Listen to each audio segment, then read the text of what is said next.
Hello guys, welcome to the channel. In this video, I'm going to cover important current affairs of 15th September. 15 सितंबर के जितने भी important current affairs होंगे आपको इस video में मिल जाएंगे. For PDF of this video आप हमारे Telegram group next exam IQ को ज्वाइन कर सकते हो, जिसका लिंक आपको डिस्क्रिप्शन में मिल जाएगा.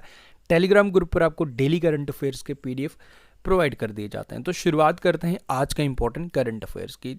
जैसे कि कल हमने डिस्कस किया था, देखो क्वेश्चन फॉर यू सेक्शन तो मैं आपके लिए डेली लाता हूँ. स्टूडेंट्स का सजेशन आया था कि सर एक टॉपिक पे फोकस किया जाए, जैसे अपॉइंटमेंट्स की बात कर रहा हूँ मैं आज, तो इसी तरीके के स्पोर्ट्स करंट अफेयर्स हो गए, जो भी चीज़ें रहती हैं डिफरेंट टॉपिक्स हो गए, मिलिट्री एक्सरसाइजेज, कोई भी चेयरमैन किसी ऑर्गेनाइजेशन का है, जो भी है, तो इस तरीके से भी मैं शुरुआत कर रहा हूँ. बाकी देखो अभी मैं जनवरी मंथ के मैंने 8 इंपॉर्टेंट अपॉइंटमेंट्स लिए. वाले देखूँ तो मैं अगर मैं सारे अपॉइंटमेंट्स की बात करूँ तो लगभग 15-16 थे जो जनवरी मंथ में अपॉइंटमेंट्स हुए थे, बट उसमें से मैंने मोस्ट इंपॉर्टेंट 8 निकाले हैं. बट कल भी कुछ और भी मैं लाऊंगा.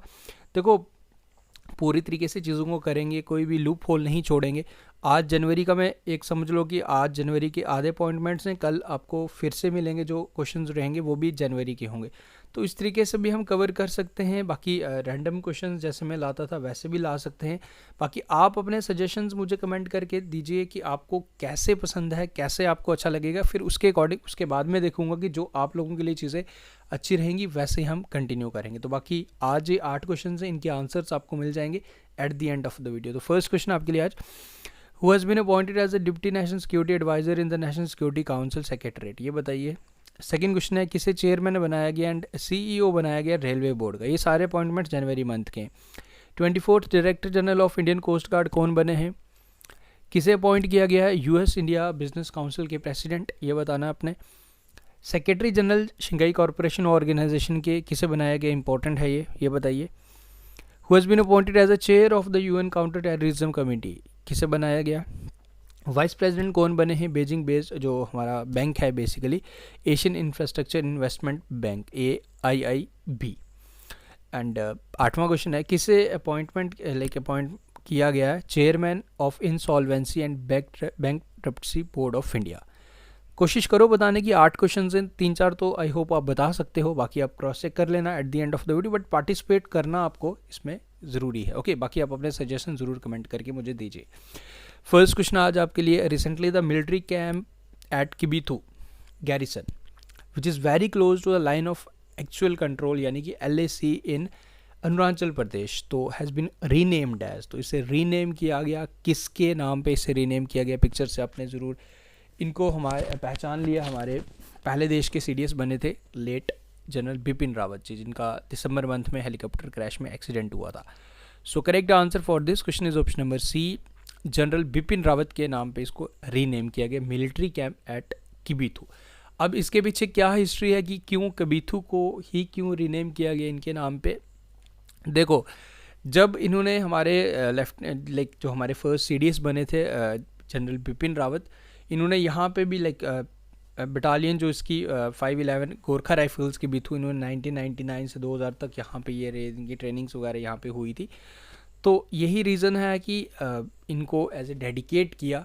ये आपने याद रखना है, किबीथू गैरिसन जिसका न्यू नाम रखा गया general Bipin Rawat military garrison. तो कहाँ पे ये, अरुणाचल प्रदेश में. बेसिकली ये कौन सी स्टेट से थे, ये थे उत्तराखंड से थे हमारे बिपिन रावत जी. ओके तो ये आप याद रखें. बाकी इसमें एक इंपॉर्टेंट नोट भी है जो आपको याद रखना है. पेमा खांडू जो मुख्यमंत्री हैं, चीफ मिनिस्टर हैं अरुणाचल प्रदेश के, has named the 22 kilometre long road from Walong to Kibithu as general Bipin Rawat Marg. तो ये भी पॉइंट आप ज़रूर यहाँ पे ज़रूर ध्यान रख लीजिएगा. ओके तो ये इंपॉर्टेंट क्वेश्चन है. आगे बढ़ते हैं जी. सेकंड क्वेश्चन आज का, what is the name of the machine which have been recently set up by Indian railways, जो सेटअप किया गया इंडियन रेलवेज द्वारा at railway station of Mumbai divisions to convert water vapour in the air into portable water. देखो water vapours आप लोग जानते हो, हमारे एयर में वाटर वेपर्स होते हैं. तो ये टेक्नोलॉजी क्या करेगा, ये टेक्नोलॉजी वाटर वेपर्स को ट्रैप करके उनका वाटर उसका कन्वर्जन करेगा, वो पीने लाइक वाटर होगा, ड्रिंकिंग वाटर बनाएगा, water from the air. Okay 100% pure water आप इसे पी सकते हैं. आपको बताना है कि इस मशीन का क्या नाम है, जो मुंबई के कुछ Mumbai railway station, Thane, there lot of railway station अभी यहाँ पे स्टार्ट किया गया, बाकी ऑल ओवर द कंट्री भी फॉर श्योर किया जाएगा. तो इस मशीन का नाम क्या ही आपसे पूछ रहा है, तो मशीन का नाम है जी मेघदूत. ये आप याद रखें, इंपॉर्टेंट है. ओके मैत्री एक्वाटिक्स एक्वाफिना, आई थिंक मैत्री एक्वाफिना कंपनी का नाम है जो इसमें मदद कर रही है जो इस मशीन्स को डिप्लॉय करने के लिए। तो मेघदूत आप सिंपली आपको इतना ज़रूर याद रखना है, मेघदूत इस मशीन का नाम है जो वाटर वेपर्स का कन्वर्ट करके पानी बनाएगी जो आप उसे पी भी सकते हो, portable water for drinking. Okay, तो ये आपने याद रखना है, मेघदूत मशीन। रेलवे मिनिस्टर तो आप लोग जानते ही हो। Okay, Parakh recently seen in news is related to which of the following. तो किसके रिलेटेड है परख, ये आपने बताना है। देखो, आप लोग जानते हो न्यू एजुकेशन पॉलिसी हमारी इम्प्लीमेंट की गई है, एंड उत्तराखंड फर्स्ट बना था जिसने प्राइमरी लेवल पे भी इसे इम्प्लीमेंट किया था, 5+3+3+4 जो एजुकेशन मॉडल है हमारा। ओके, तो ये किसके लिए बेसिकली परख का मतलब क्या है? इम्प्लीमेंट तो हो गई है कि वो उसकी कितनी प्रॉपर इम्प्लीमेंटेशन हो रही है, एक्चुअल जो मेन मोटिव है न्यू एजुकेशन पॉलिसी का वो इम्प्लीमेंट हो रहा है या नहीं हो रहा है, ये सारी चीज़ें देख रेख करने के लिए ये परख बेसिकली न्यूज़ में था। तो ये इज़ रिलेटेड टू क्या है, ये एजुकेशन के रिलेटेड है, ये आपको याद रखना है। Education is the correct answer. Okay, देखो अगेन कहूँगा वीडियो को आप लोग लाइक नहीं, कल का ऑडियो में कुछ दिक्कत थी, आई होप आज ऑडियो की प्रॉब्लम सॉल्व हो चुकी है, आज आपको क्लियरली मेरी वॉइस सुनाई दे रही है। एंड हाँ, देखो वीडियो को लाइक, कल हमने 500 लाइक्स टारगेट रखा था, बट सीरियसली यार, सीरियसली आप लोग हद ही करते हो, मतलब 150 लाइक्स हम अचीव नहीं कर पाए। सीरियसली मुझे मेरे इतने एफर्ट्स एंड आप लोगों का फ्रैक्शन ऑफ सेकंड्स भी हमारे लिए नहीं, आप नहीं दे सकते, but I don't know why in return आप लोग हमारे लिए इतना क्यों नहीं करते। बट आज भी मैं अगेन 500 लाइक्स का टारगेट रख रहा हूँ, तो आपको अचीव करवाना है भाई। आपको अगर अच्छा लगता है, हमारे एफर्ट्स अच्छे लगते हैं, लगभग 2 से ढाई घंटे लगते हैं ये सारे वीडियोज़ बनाने में, कंटेंट बनाना, ये सब कुछ बनाना। इन रिटर्न आपसे अगर मैं इतना एक्सपेक्ट कर सकता हूँ तो आप वो भी नहीं करते, तो इतना आपने ज़रूर करना है। प्लीज़ आपको सपोर्ट करना है, because we need your support. Okay, आगे बढ़ते हैं। एंड प्लीज़ यार थोड़ी लाज शर्म रख लो सर की, आधे भी नहीं आप करवाते, मतलब 500 बोला तो आप 150 भी नहीं करवाते, हद ही हो गई यार। कंटेंट में कोई कमी है, कोई दिक्कत है, वो भी आप मुझे कमेंट करके बताइए कि हाँ ये चीज़ ये है। ऑडियो में प्रॉब्लम थी कल, वो मैंने माना, वो चीज़ टेक्निकल फॉल्ट है, बट फ्रॉम माई साइड मैं तो पूरा एफर्ट लगा रहा हूँ ना। Recently residents inside the village of Achanakmar tiger reserve got the community forest resource right. It is located in which of the following states. Basically रहने का अधिकार अचानकमर टाइगर रिजर्व्स के आप जो कमेटी है उसके साथ जो कम्युनिटी लोगों की वहाँ पे है, उनको फॉरेस्ट रिजर्व रिसोर्स राइट्स दिए गए, बेसिकली ये क्वेश्चन का मतलब है। तो आपको यही पूछ रहा है कि अचानकमर टाइगर रिजर्व कहाँ पे है, तो ये मिलेगा आपको छत्तीसगढ़। देखो एक चीज़ और आपको यहाँ याद रखनी है, अगर मैं आपसे पूछूं, अगर मैं आपको बताऊं, सिमलीपाल जो नेशनल पार्क है हमारा, सिमलीपाल नेशनल पार्क आप लोग जानते हो कहाँ पे है एग्जैक्टली, उड़ीसा में। सिमलीपाल उड़ीसा में नेशनल पार्क जो फर्स्ट बना था जिसने कम्युनिटी फॉरेस्ट रिसोर्स राइट दिए थे, तो ये टाइगर रिजर्व है ये छत्तीसगढ़ का। एंड अगर आपसे पूछ ले कि फर्स्ट नेशनल पार्क कौन सा बना था जिसने कम्युनिटी फॉरेस्ट रिसोर्स राइट दिए थे, तो वहाँ के लोगों को, वहाँ के जो लोग आसपास रहते हैं, तो वो बना था जी हमारा उड़ीसा का कौन सा national park, Simlipal national park. तो वो आप जरूर ध्यान रख लीजिएगा। एंड अचानकमर टाइगर रिजर्व, देखो क्वेश्चंस कैसे एग्जामिनर बनाता है, अचानकमर पूछ देगा क्योंकि ये न्यूज़ में था। What is the theme of the national nutrition week जो सेलिब्रेट किया गया फर्स्ट वीक ऑफ सितंबर। आप लोग जानते हो सितंबर मंथ को एज ए हम मंथ ऑफ न्यूट्रिशन ऑब्जर्व करते हैं, तो इसका जो थीम है क्या है जी, ये रखा गया जी world of flavours. Ministry of ministry of women and child development observe करती है ये न्यूट्रिशन वीक, जिसके मिनिस्टर स्मृति ईरानी आप लोग जानते हो। Recently which of the following Indian cities was ranked second in the Asia Pacific region in the top tech hub list according to the tech cities the global intersection of talent and real estate report. देखो tech के मामले में हमारा India पीछे नहीं है ज़्यादा, तो अगर मैं टॉप 10 की बात करूँ तो इसमें नंबर 1 तो हमारा नहीं आया, चाइना का बेजिंग आया, चाइना की capital Beijing, but second number पे हमारा बेंगलुरु आया। ये आप याद रखें, नंबर सेकंड में हमारा बेंगलुरु आया, यानी कि इंडिया का तो नंबर 1 ही ओवरऑल सेकंड पोजीशन पे आया। फर्स्ट नंबर पे कौन है, चाइना की कैपिटल बेजिंग। तो ये आप याद रखें।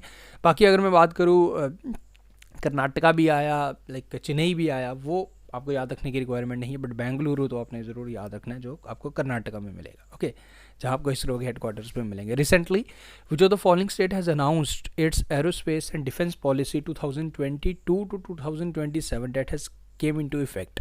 तो कौन सी स्टेट द्वारा अनाउंस की गई है ये aerospace and defence policy. This state is targeting कि लगभग 45,000 करोड़ का इन्वेस्टमेंट किया जाए in the next 5 years, so that employment भी क्रिएट किया जाए, लोगों को रोज़गार भी मिले। So this state is our Karnataka, याद रखें। ओके ये वही डिटेल जो मैंने आपको बताया। According to the Bloomberg's billionaire index report, who is now the third richest person in the world. देखो इन्होंने मुकेश अंबानी को भी पीछे छोड़ दिया जी, अब थर्ड इंडियन बने हैं जो, मतलब अगर ओवरऑल बात की जाए इंडिया के तो फर्स्ट है ही हैं, ओवरऑल थर्ड इंडियन बने हैं जो रिचेस्ट ओवरऑल ग्लोबली देखा जाए। सबसे अमीर बंदे हैं जी इलॉन मस्क, ओके। उसके बाद हैं जी जेफ बेजोस जो फॉर्मर सीईओ थे अमेजोन के, ओके। एंडी जैसी राइट नाउ हैं, इलॉन मस्क आप लोग जानते हो स्पेस एक्स के और टेस्ला के। एंड उसके बाद हैं जी हमारे गौतम अदानी जो तीसरे नंबर पे हैं, इनकी नेटवर्थ 137, ओके 137 बिलियन। बाकी इसमें नेटवर्थ नहीं पूछता, आपसे पूछ लेगा कि कौन, तो Gautam Adani is the correct answer. आगे बढ़ते हैं। BY523 Mahi recently seen in news is related to which of the following. तो किसके रिलेटेड है जी ये, तो ये बेसिकली है जी एक वॉरशिप जो बना रहा है हमारा कोचिन शिपयार्ड, ओके, जिसने अभी INS Vikrant, you know first indigenous जो हमने बनाया INS विक्रांत, तो कोचिन शिपयार्ड ने ही बनाया। And now again Cochin shipyard ये बना रहा है BY53 माही जो एक anti submarine warfare shallow craft है, जो प्रोजेक्ट है बेसिकली केरल कोची में बनाया जा रहा है, इसमें ही आप याद रखें। Recently which of the following companies announced to build India's first and one of the world largest carbon fibre plant. तो ये कौन है जी, ये हैं जी हमारे, पहचान लिया आपने, रिलायंस इंडस्ट्रीज़, ओके ये आप याद रखें, Reliance industries the correct answer. Next is who is the author of the book, recently released book Indian banking in retrospect 75 years of independence. तो इस बुक के ऑथर कौन है ये आपने बताना है, Indian banking in retrospect 75 year of independence. So this book has been like written by doctor Ashutosh Ravikar is the correct answer. Option number B is the correct answer for this question. Dr. Ashutosh Raravikar is the correct answer. ये आप याद रखें। देखो इसके साथ साथ दो important books और ज़रूर याद रख लेना। Indian economy from Nehru to Modi a brief history by, ये भी रिसेंटली पुलाप्परे बालाकृष्णन द्वारा लिखी गई ये इंपॉर्टेंट बुक है। And journey of a nation 75 years of Indian economy, ये संजय बारू द्वारा लिखी गई है। तो ये दो इंपॉर्टेंट बुक्स हैं, ये भी आप ज़रूर ध्यान रखें एंड इस बुक को भी आपने ज़रूर ध्यान रखना है। आगे बढ़ते हैं। Recently, India has won how many medals in Under-20 World Wrestling Championship 2022 in Sofia, जो बुल्गारिया की कैपिटल है। तो हमने टोटल मेडल कितने जीते जी, हमने टोटल जीते हैं जी 16 मेडल, जिसमें हमने एक लौता गोल्ड जीता, 1 गोल्ड जीता। बस आपको गोल्ड ही याद रखना है, टोटल आप याद रख सकते हो। गोल्ड किसने जीता ये इंपॉर्टेंट है। Under-20 में बात करूँ, लाइक अंतिम पंगाल ये हरियाणा से हैं।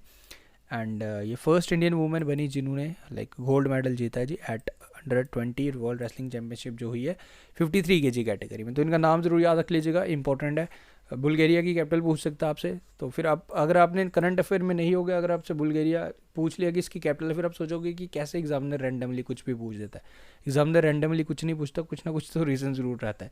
नेशनल हिंदी डे कौन सी डेट को ऑब्जर्व किया जाता है हर साल, तो हम इसे हर साल ऑब्जर्व करते हैं 14 सितंबर को। ओके ये आप याद रखें एंड कमेंट करके मुझे बताएं वर्ल्ड हिंदी डे कौन सी डेट को ऑब्जर्व किया जाता है। लेट्स सी कितने बताते हैं। अब कमेंट गूगल नहीं करना, खुद से बताना।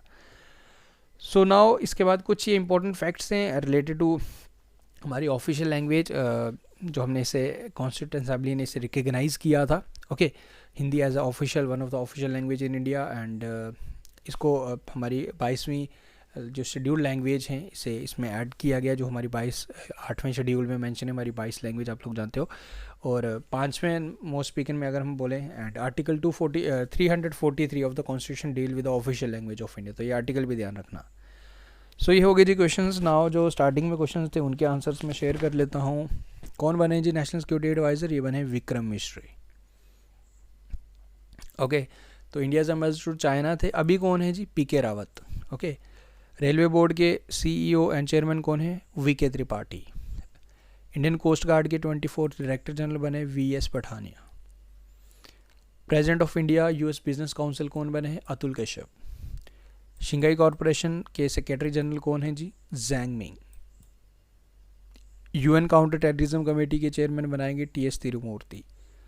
उर्जित पटेल बने हैं वाइस प्रेसिडेंट AIIB के, यानी कि एशियन इंफ्रास्ट्रक्चर इन्वेस्टमेंट बैंक के। And insolvency and bankruptcy board of India के चेयरमैन बने हैं रवि मित्तल। तो ये हो गए जी 8 क्वेश्चन, उनके आंसर्स। आई होप आपने कोशिश ज़रूर की होगी। नाउ एक क्वेश्चन अगेन आपके लिए है, न्यू होम सेक्रेटरी कौन बनाए गए हैं जो इंडियन ओरिजिन के हैं, यूके के। तो इसका आंसर आप मुझे कमेंट करके बताएंगे। सो गाइज विद दिस हमारे आज के करंट अफेयर प्लस आपके इंपॉर्टेंट अपॉइंटमेंट्स मैंने रिवाइज करवाए। उम्मीद करूँगा वीडियो आपको पसंद आया। देखो 500 लाइक्स का टारगेट है, प्लीज़ थोड़ा सा लाज शर्म रख देना, क्योंकि आप लोग बिल्कुल भी मेरा कहना नहीं मानते। तो मैं इतना ही कहूँगा, क्योंकि अगर हमें अच्छे व्यूज़ आ रहे, 500-700-800 लोग देख रहे हो, तो आप लोगों को टारगेट तो मेरा ज़रूर अचीव करवाना चाहिए। ऐसा तो कुछ नहीं है कि मैं आपसे कुछ फ्री में मांग रहा हूँ। देखो आप लोगों के लिए इतने एफर्ट्स लगा रहा हूँ, तो इतना तो आपको ज़रूर बनता। सो डैट कि मुझे भी थोड़ा सपोर्ट कर पाए, चैनल को ग्रो करना इज़ इंपॉर्टेंट। तो वही चीज़ें मैं वहीं पर उलझ रहा हूँ आप लोगों की सपोर्ट के बिना। तो आप लोगों को इतना मुझे सपोर्ट ज़रूर करना है। ओके, बाकी मिलते हैं फिर कल न्यू वीडियो के साथ। आप अपनी कमेंट सेक्शन में अपने सजेशंस मुझे दे सकते हो कि क्या आपको रैंडम क्वेश्चंस ही करने जैसे पहले कर रहे थे, या आपको हम पर्टिकुलरली किसी टॉपिक को लाइक टारगेट करके हम ख़त्म करें। बाकी देखो अभी जैसे आज 8 क्वेश्चन थे, अभी जनवरी के लिए 8 क्वेश्चन और आ जाएंगे, इतना आप मान लो। तो इस तरीके से चलेगा। फिर आप कमेंट करके बताइए, क्योंकि आप लोगों को जैसे बेटर लगे हम उसी के अकॉर्डिंग चलेंगे। बाकी मिलते हैं फिर कल न्यू वीडियो के साथ। Thank you guys, take care, see you soon.